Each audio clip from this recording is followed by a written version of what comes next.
किन्नर चुड़ैल। गोरखपुर नाम का एक गांव हुआ करता था।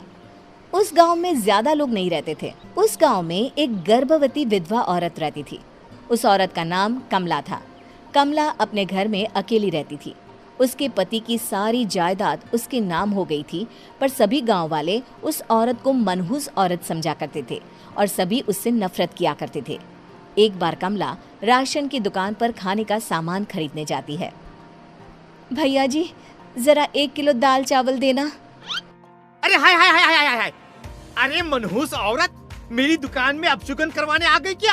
हैं? चल जा यहाँ से, मैं कुछ नहीं देने वाला हूँ तुझे। भाग भाग यहाँ से, चल जा निकल। भैया जी, ऐसा मत कहिए, मैं गर्भवती हूँ, मुझे खाने की बहुत जरूरत है, मुझे खाना दे दीजिए। दुकानदार कमला को वहाँ से धक्के मारकर भगा देता है। तभी कमला रोते रोते उस गांव के किन्नरों के इलाके में आ जाती है।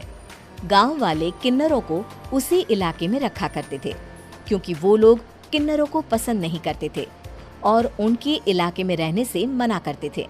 तो किन्नरों ने उसी गांव में अपना एक इलाका बना लिया था।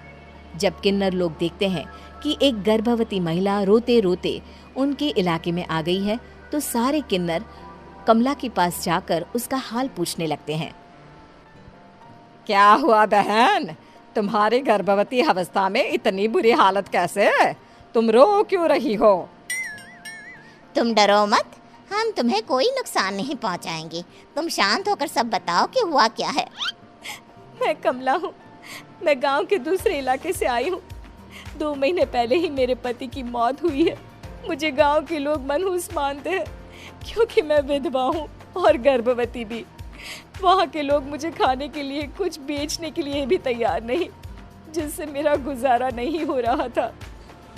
कोई बात नहीं कमला, हम तुम्हारा ख्याल रखेंगे। किन्नर लोग कमला को एक खाली घर में रहने के लिए जगह दे देते हैं और उसकी देखभाल भी करते हैं। कुछ ही महीने बाद कमला अपने बच्चे को जन्म देती है, पर अफसोस, कमला बच्चे को जन्म देते ही अपनी जान गंवा देती है। जब सब किन्नर बच्चे को देखते हैं तो बहुत खुश हो जाते हैं, क्योंकि वो बच्चा भी किन्नर ही था। कमला ने एक किन्नर बच्चे को जन्म दिया था। अब इस बच्चे की देखभाल कौन करेगा? हम तो इस बच्चे को गांव के दूसरे इलाके में भी नहीं भेज सकते। और तो क्या हुआ, इस बच्चे की माँ नहीं रही तो हम इसे पालेंगे।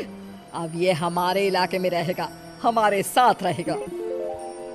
फिर वो किन्नर उस किन्नर बच्चे को गोद ले लेते हैं, उसका नामकरण कराते हैं। उस किन्नर बच्चे का नाम शक्ति रखा जाता है। देखते ही देखते शक्ति बड़ी होने लगती है। उसके रंग रूप बहुत सुंदर थे।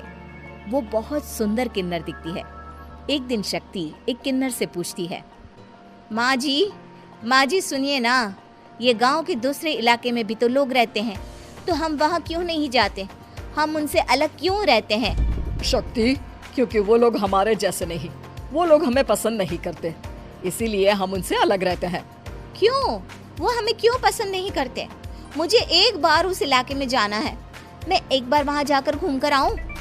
शक्ति, खबरदार, जो तू उस इलाके में कभी भी गई तो अपनी जान नहीं गंवाना चाहती तो उस इलाके में कभी कदम भी नहीं रखेगी, समझी? इतना कहकर वो किन्नर वहाँ से चली जाती है। शक्ति उस किन्नर की बात सुनकर बहुत रोती है। माँ जी, ऐसा कैसे कह सकती है? उन्होंने इतनी सी बात के लिए मुझे इतना डांटा। अब तो मैं उस इलाके में जरूर जाऊंगी। फिर एक दिन शक्ति गांव के दूसरे इलाके में चुपके से जाती है। ये लोग तो हमारे जैसे ही इंसान हैं, तो ये हमसे नफरत क्यों करते हैं? जब शक्ति उस इलाके में पहुंचती है तो गांव के सारे आदमी उसके रूप से मोहित हो जाते हैं। वो लोग ये अंदाजा नहीं लगा पाते कि वो किन्नर है। शक्ति की सुंदरता देखकर सारे गांव वाले उसकी तारीफ करने लगते हैं। तभी गांव का चक्कर लगाने गांव के जमींदार का बेटा हर्ष वहां पहुंचता है। हर्ष भी दिखने में बहुत सुंदर होता है। जब हर्ष ने शक्ति को देखा तो वो भी उससे मोहित हो गया, और जब शक्ति की नजर हर्ष पर पड़ी तो वो हर्ष को देखकर मोहित हो गई। आपको पहले कभी इस गांव में देखा नहीं। इस गांव में आप नए हैं क्या? जी नहीं, वो मैं बस। तभी शक्ति बोलते बोलते रुक जाती है और मन में सोचने लगती है, अगर मैंने इनको बता दिया कि मैं दूसरे इलाके से आई हूँ तो वो समझ जाएंगे कि मैं किन्नर हूँ, इसलिए मुझे इनसे झूठ ही बोलना पड़ेगा। शक्ति हर्ष को कहती है, जी हाँ, मैं इस गांव में नई आई हूँ, यहाँ अकेली रहती हूँ। वैसे आप कौन है? आप भी इसी गांव में रहते हैं? जी हाँ, मैं इस गांव के जमींदार का बेटा हूँ। आपको किसी भी चीज की जरूरत पड़े तो आप मुझे बता देना, मुझे अच्छा लगेगा। ऐसे ही शक्ति और हर्ष एक दूसरे से रोज मिलने लगते। वो दोनों अपने प्यार का इजहार करने एक दूसरे से मिलने जाते हैं। तभी शक्ति का पीछा करते करते एक किन्नर वहां आ जाती है। शक्ति, मैं तुमसे बहुत प्यार करता हूँ। मैं तुमसे शादी करना चाहता हूँ। क्या तुम मुझसे शादी करोगी? हाँ हर्ष, मैं तुमसे शादी करूंगी, पर मैं तुमको अपने बारे में एक सच्चाई बताना चाहती हूँ जो मैंने तुमसे छुपा कर रखी है। तभी उनके बीच में ही वो किन्नर आ जाती है। शक्ति, तेरी हिम्मत कैसे हुई ऐसा करने की? वो किन्नर शक्ति को खींचकर गांव के जमींदार के पास ले जाती है। हर्ष भी वहां शक्ति को बचाने के लिए पहुंच जाता है। जमींदार शक्ति और हर्ष के प्यार के बारे में सुनकर गुस्से में आ जाता है और शक्ति को गांव के बाहर निकालने की सजा देता है। शक्ति ये बात सहन नहीं कर पाती और कुएं में कूदकर अपनी जान दे देती है।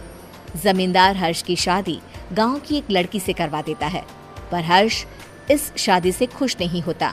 शक्ति अपना बदला लेने के लिए मरने के बाद किन्नर चुड़ैल बन जाती है। अब मैं इन गांव वालों को नहीं छोड़ूंगी, अब इनसे मैं अपने प्यार का बदला लूंगी। किन्नर चुड़ैल गांव वालों को परेशान करना शुरू कर देती है। एक बार वो रात को गांव के खेतों में पहुंच जाती है और वहां आग लगा देती है। सारी फसल जल के राख हो जाती है। जब एक आदमी रात को उठकर देखता है कि खेत में आग लग गई है तो वो वहां पहुंच जाता है। वो देखता है कि खेतों के बीचों बीच एक किन्नर चुड़ैल खड़ी है और वहां खड़े होकर ताली बजा रही है। गांव वाला किन्नर चुड़ैल को देखकर बेहोश हो जाता है। जब सुबह उस आदमी को होश आता है तो वो सीधा जमींदार के पास जाता है। अरे जमींदार साहब, अरे वो किन्नर चुड़ैल ने मेरी सारी फसल चला दी। अब मैं क्या करूंगा? क्या होगा मेरा? जमींदार चुड़ैल किन्नर का नाम सुनते ही सब कुछ समझ जाता है। अब वो बहुत डर जाता है। उसी रात को जब जमींदार डर के मारे अपने कमरे में सो नहीं पाता, तभी वहां अचानक से किन्नर चुड़ैल आ जाती है। किन्नर चुड़ैल जोर जोर से जमींदार के आगे खड़ी होकर हंसने लगती है और ताली बजाने लगती है। जमींदार उस डरावनी किन्नर चुड़ैल को देखकर बहुत डर जाता है। तूने मेरे साथ बहुत बुरा किया, अब मैं तुझे जान से मार दूंगी। नहीं नहीं नहीं नहीं, नहीं। मुझे माफ कर दो, मुझे मत मारो। मैं कभी ऐसा दोबारा नहीं करूंगा। अब तुम जो बोलोगी वही मैं करूंगा। ठीक है, मैं चाहती हूँ कि किन्नर इलाका गांव के इलाके से जुड़े और गांव का कोई भी आदमी किन्नर समाज से द्वेष ना करे, उससे नफरत ना करे, नहीं तो मैं सारे गांव को मार दूंगी। और तुम गांव में एक नया कानून बनाओ कि अगर किसी ने भी किन्नर समाज को हानि पहुंचाने की कोशिश भी करी या इनसे भेदभाव करने की भी कोशिश करी तो उनको कड़ी से कड़ी सजा मिलेगी। हाँ हाँ हाँ हाँ, मैं ऐसा ही करूंगा। तुम जो बोलोगी वो मैं करूंगा, पर मुझे जाने दो प्लीज। तब वो किन्नर चुड़ैल वहां से चली जाती है। गांव का जमींदार किन्नर चुड़ैल का कहा मानते हुए दोनों इलाकों को एक कर देता है और नया कानून भी लागू कर देता है। तब से वहां किन्नर समाज और बाकी गांव वाले शांतिपूर्वक रहने लगते हैं।